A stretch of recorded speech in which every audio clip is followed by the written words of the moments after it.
All right, hello, and welcome to Hard Compound, an American take on Formula One. We're recording this just after the Dutch Grand Prix, Zandvoort, I believe they call it, because as the Dutch say, you can never have too many vowels. It was an exciting race, and there was a lot of news right after the race, so we have a content-rich episode for you. But first, son, what are you drinking? Yeah, tonight I'm going Canadian. I've got a Moosehead Canadian Lager by Moosehead Brewing in St. John, New Brunswick. It's actually a very nice lager, crisp, smooth, refreshing, very flavorful. Canadians, I guess, do lagers pretty well. So that they do. That and cold. I did not catch the race live. I was traveling through the southwest of America. I was doing 110 on the I-10, and it was about 110 before 10. But I managed to stop, pick me up a Cerveza Pacifico. We're going to give this a try. I will let everyone know how it is. There's a lot of it for very little cost.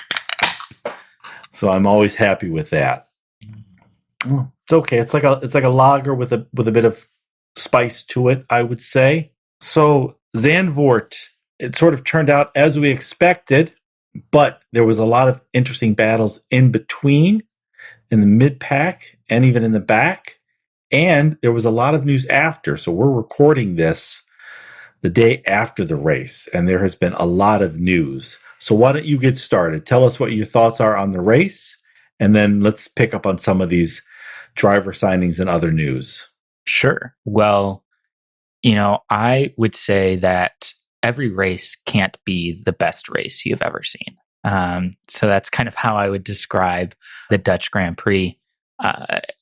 It's always fun to catch a race, and especially seeing a race on a new track or a track that we haven't seen in 35 plus years. And to see just a massive crowd of people cheering for one driver is always kind of fun to see. I say that the race can't always be the best race that you've seen because it was just sort of seemed like kind of a lackadaisical weekend, or at least Sunday. Through every practice session and qualifying, there were red flags and kind of some crazy things that happened. But in the race, really not all that much happened. Max started first, ended first. Hamilton started second, ended second. Throughout the whole race, it seemed like there wasn't all that much action, kind of some battles here and there, but it wasn't the most intense watch, I think, especially not from this season.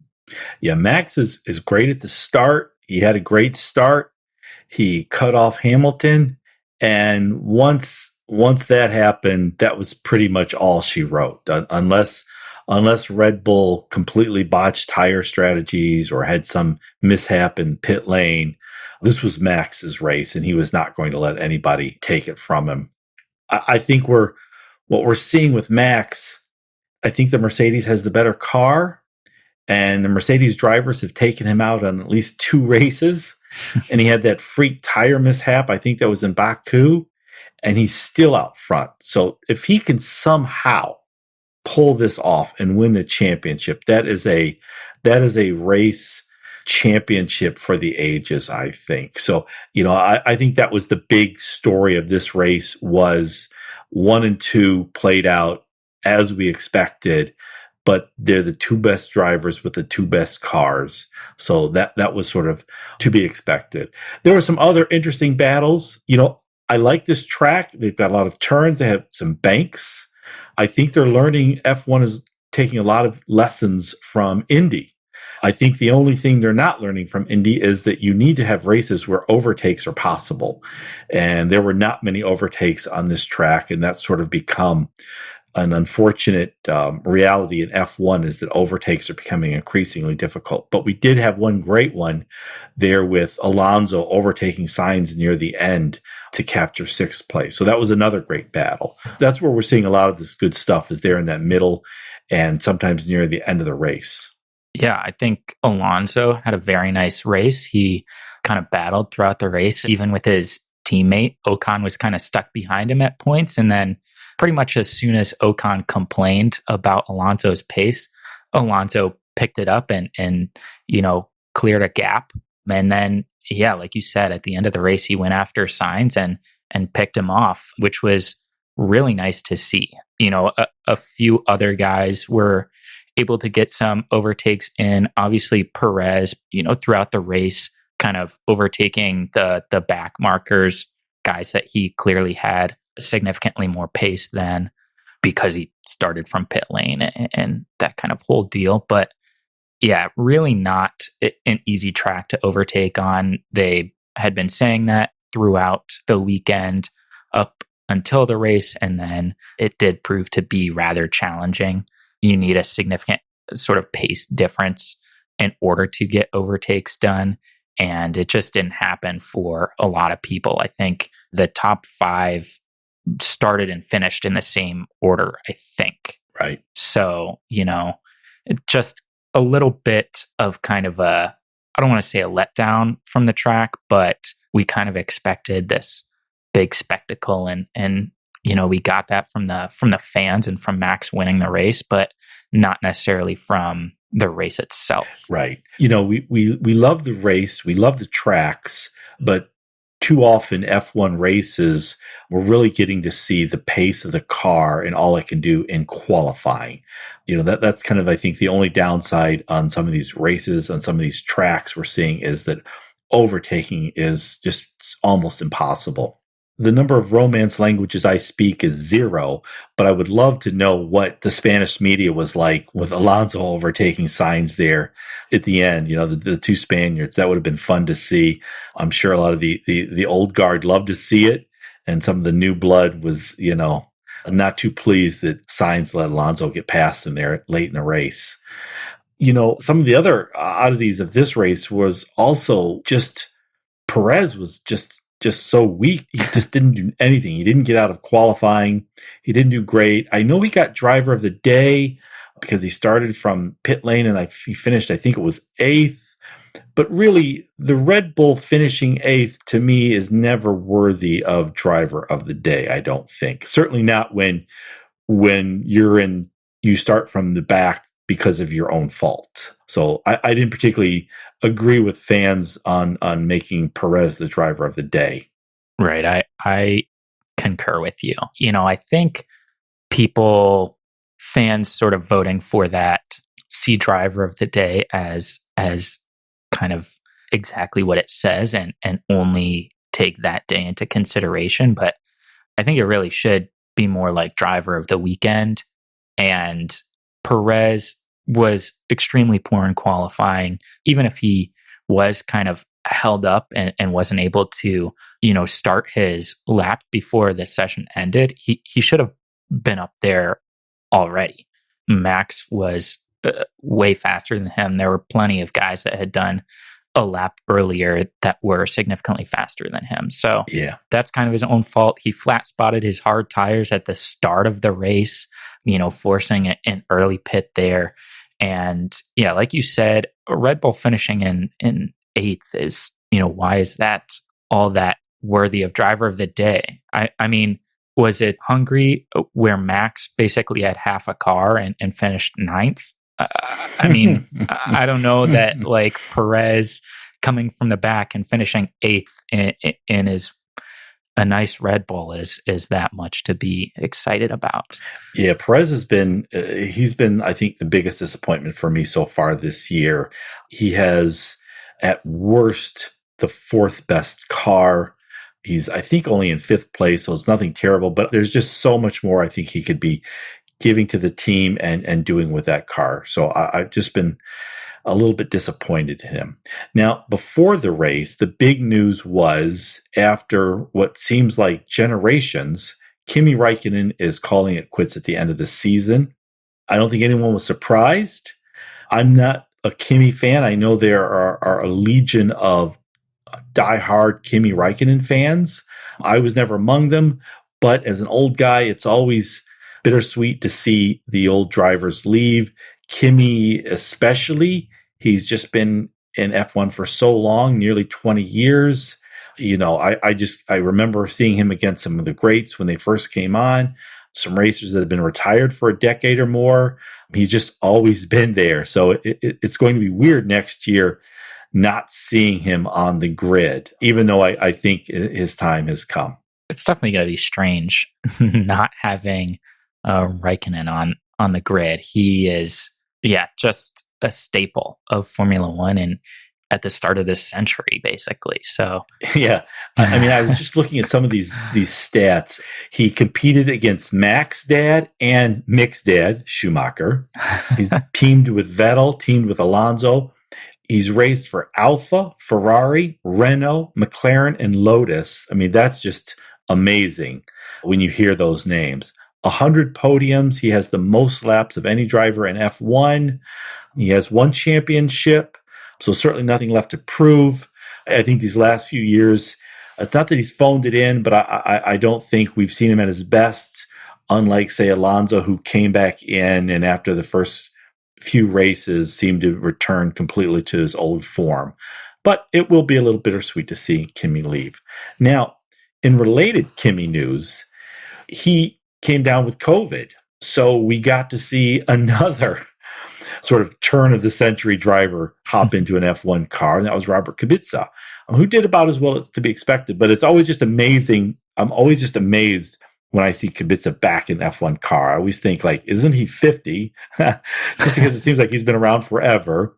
He's been in a horrific accident. He's been, kind of the sort of reserve driver for multiple teams. So that was also sort of interesting, I thought. But definitely. I wanted to get your thoughts, though, on what has happened after the race. Soon after Zandvoort, rumors started flying, and one was confirmed, and that is Bottas is out at Mercedes, and he will be driving for Alfa Romeo next year. So what are your thoughts on that and on some of these other driver move rumors? Yeah, I think it's not surprising that Bottas is out at Mercedes, or at least not surprising considering all the rumors that were going around. And, Mercedes' kind of interest in getting Russell to move to Mercedes. I think it's acceptable. Kimi is retiring, so there's obviously going to be a spot opened up at Alfa Romeo. And, I don't necessarily know what the sort of Ferrari driver academy looks like, but I would have expected either Bottas to move to Alfa Romeo or somebody from a Ferrari academy to move up into F1. I think it's not a bad move for Alfa Romeo to go and grab Bottas. He's proven to be a reliable driver at the very least, and in a Mercedes, he's done well for himself. He's got several race wins, plenty of podiums, plenty of pole positions to speak of. So he's been fairly accomplished at Mercedes, albeit significantly overshadowed by Lewis Hamilton. So I think kind of bringing in another veteran driver to help out whoever is going to be in that other seat at Alfa Romeo next year is probably a smart move. Yeah, I've never been a Bottas fan. I never thought he took the fight to Lewis ever. The occasional Saturday, but ultimately that doesn't really matter. But he's a reliable driver. He's a knowledgeable driver, so him at Alpha is fine. But what's not yet confirmed, but what seems likely, is even bigger news. So, for example, everyone now just assumes Russell has already signed and will be the Mercedes driver next year. But some other rumors are Giovinazzi will be out. So both drivers are out at Alfa Romeo. Giovinazzi's one of those where I know he's Italian, and so Alfa wanted an Italian driver, but for a team that's sort of back of the pack, he's really not helping them stand out at all. I don't think he's doing anything wrong, but I'm not sure there's any value he's delivering to the team. So the rumors are that Giovinazzi will be out, that Russell will be at Mercedes, and that opens up a spot for Williams. And a lot of folks think it might be Albon. I'm not convinced of that. And then, of course, there is the rumors that Haas, with Schumacher and Mazepin not liking each other, and Schumacher fairly secure in his future in F1, and Mazepin the very opposite of that. So I just want to get your rundown on some of these rumors and news items that are coming out of F1 right after the race. It's kind of interesting. There's a lot of these kind of rumors flying around, and it seems kind of late for them to be happening. I would have expected a lot of these moves to have been made during the summer break and not after this second race back. Right. But yeah, Russell to Mercedes seems like a given. It should be. Russell fully deserves that seat, and I think he'll put up a significant challenge to Hamilton, which I think is ultimately good for the sport. And I know that, pretty much everybody wants to see that. Maybe Hamilton doesn't really want to, but I think everybody else might. I think, Giovinazzi has been in F1 for a little bit now, and he's been on the same level or just a little bit better than Kimi Räikkönen has at Alfa Romeo. But since Kimi moved to Alfa, he's kind of gone downhill in his racing ability pretty significantly. He raced for a long time at Ferrari and was quite good there.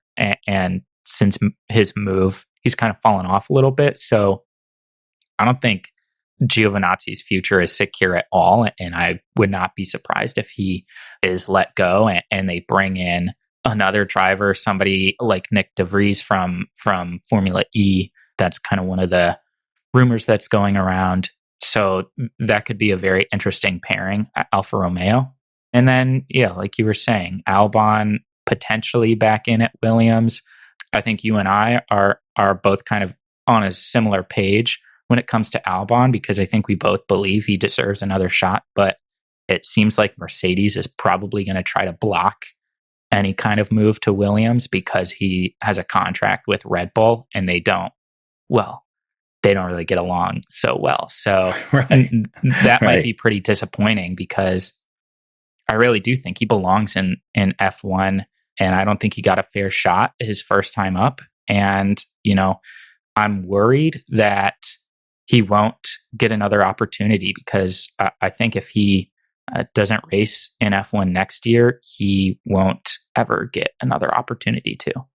Yeah, I'm kind of a similar mind on that. I don't think Albon deserves to be on the sidelines. I think if a spot opens up at Williams, and it almost certainly will, if another spot opens up at Alpha, and I'm fairly confident it will, Albon deserves his shot. But this is a tough sport. It's tough to gain entry. It depends on your management and which academy you came through. As much as I hope Albon gets that seat, like, for example, you mentioned Nick de Vries maybe going to Alpha. I love the idea, just because I love the idea of somebody from Indy, for example, going into F1, or Formula E going into F1. And so we really sort of expand the sport and extend the pool of drivers. Having Bottas for Alpha, that's fine. That's a safe move for them. But I love the idea of sort of expanding the driver pool. So that's sort of what I'm hoping. Actually, on that topic, one of the problems with making it into F1 is just the cost is so exorbitant. It's nearly impossible to make it into F1. You need a lot of money. You may need your dad to literally own the team or sponsor a team. It's nearly impossible. And I was starting to think, in the US, there's so much money in all the sports. Even the college sports are billion-dollar organizations. We have the NCAA football, NCAA basketball. These universities are bringing in billions of dollars in TV revenues, for example, every year. But now we're having it where the so-called student athletes who play on these college teams can make money through sponsorships. They can sell their name, image, and likeness. So they can post something on Instagram for a company and make money, or do an advertisement or signings, for example. And the potential for name, image, likeness is huge. We could have star athletes still in college bringing in millions of dollars a year. And I was just trying to wonder if something like that could be possible, if is a way to sort of defray some of the costs, and we start seeing great young drivers who are just sort of really good also at social media and at branding sort of make their way into F1 through this sort of alternate path.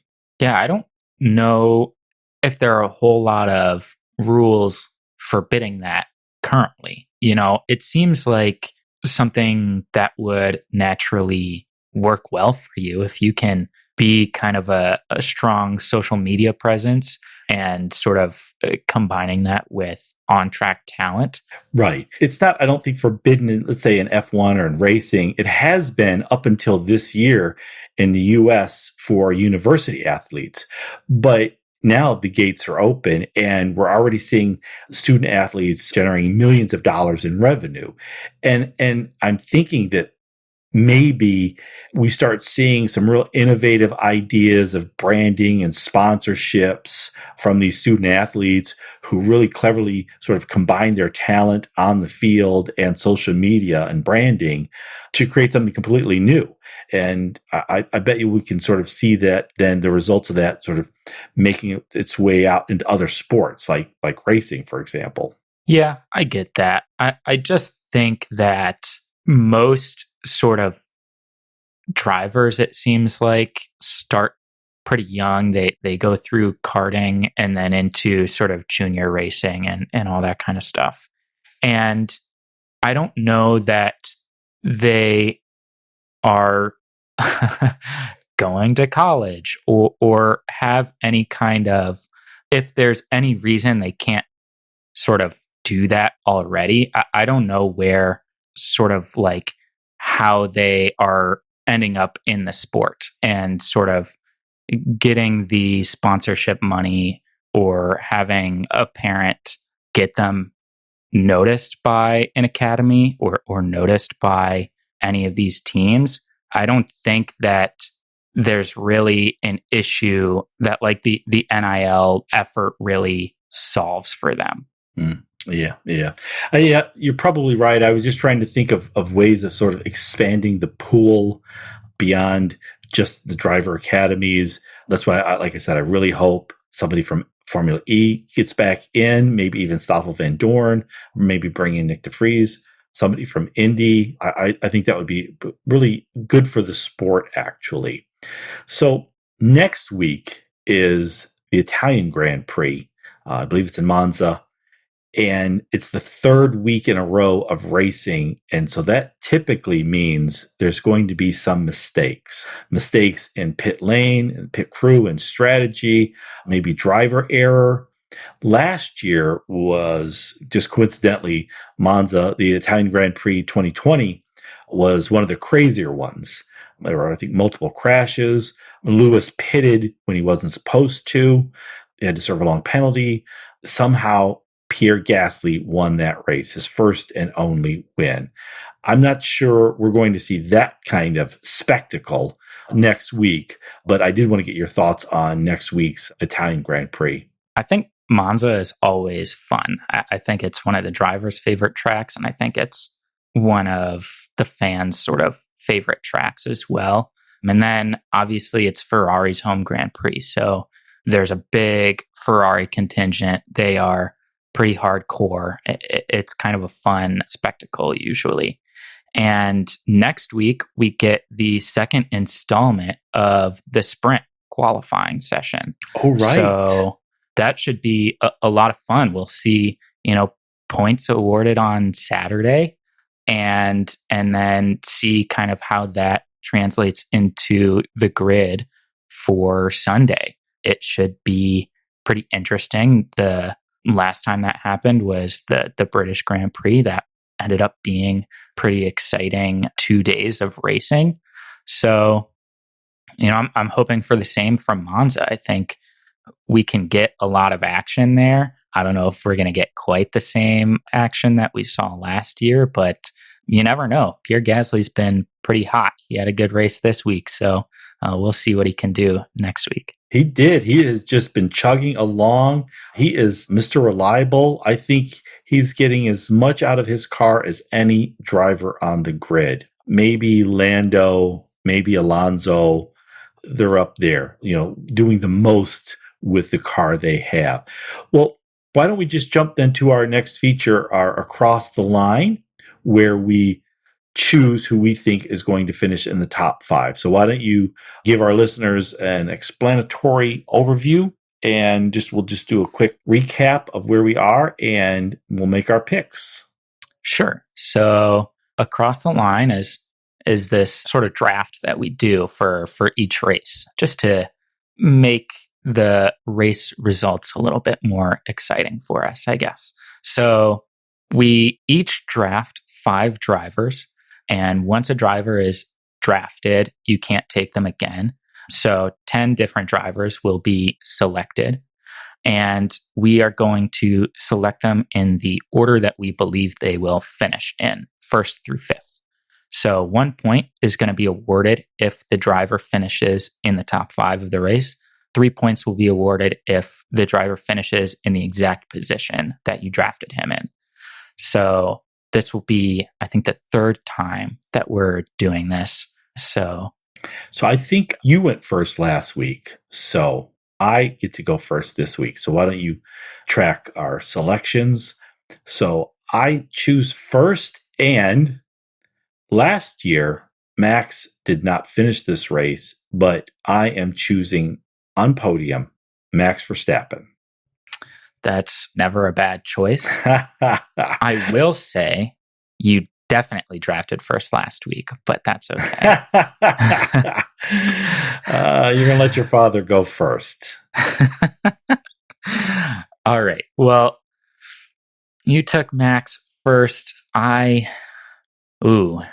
is a predicament I am in then. I think I am going to go for a cheeky Ferrari home Grand Prix win and take Leclerc. Nice.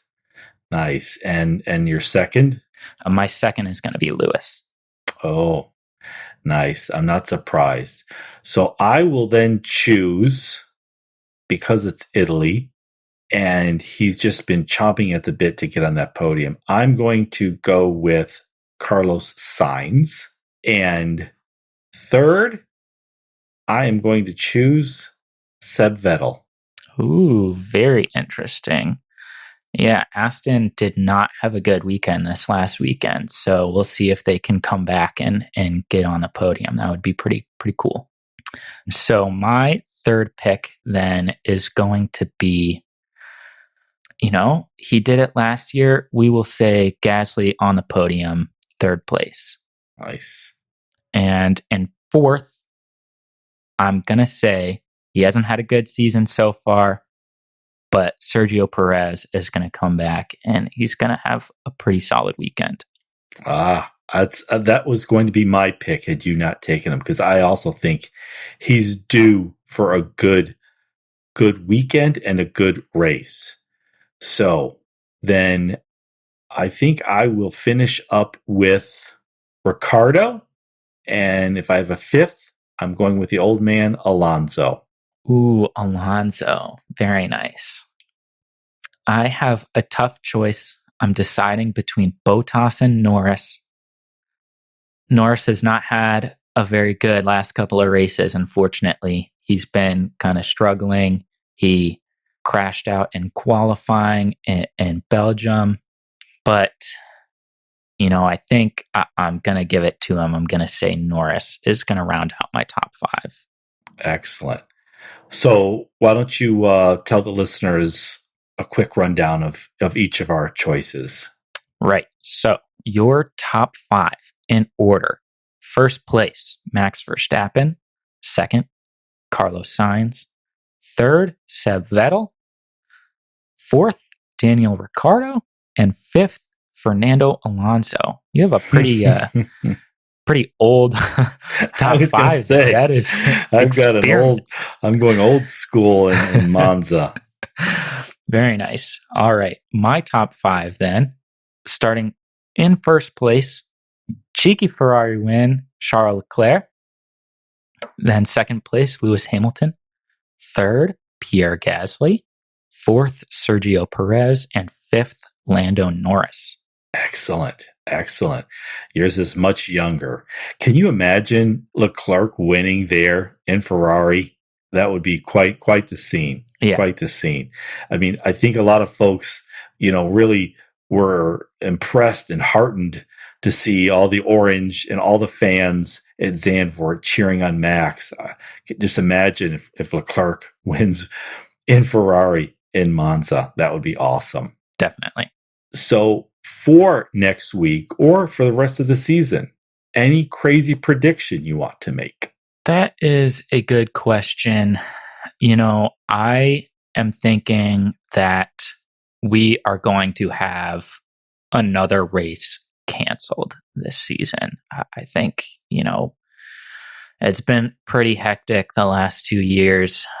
F1 has done a pretty remarkable job getting all these races on the calendar, but it's been tough for a lot of places. Canada, obviously, Japan, Australia, all been canceled this year. I'm thinking there's going to be at least one more race on the calendar currently that is going to get canceled. I don't know if that's crazy. I mean, Räikkönen said, for example, that he was vaccinated, but he still caught COVID.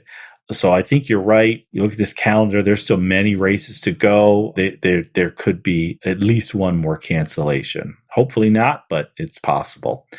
I think my crazy prediction is that I was wrong, that I said Russell would not go to Mercedes. I think that's now set. He will. But I don't think they will announce it until after the Italian Grand Prix. So the rumors will continue to swirl for more than a week. We will not have confirmation. All right, son, this is our 10th episode. I think we should congratulate ourselves and our listeners. And I wanted to thank all of our listeners for listening to everybody's most beloved father and son F1 podcast. And we are out of here.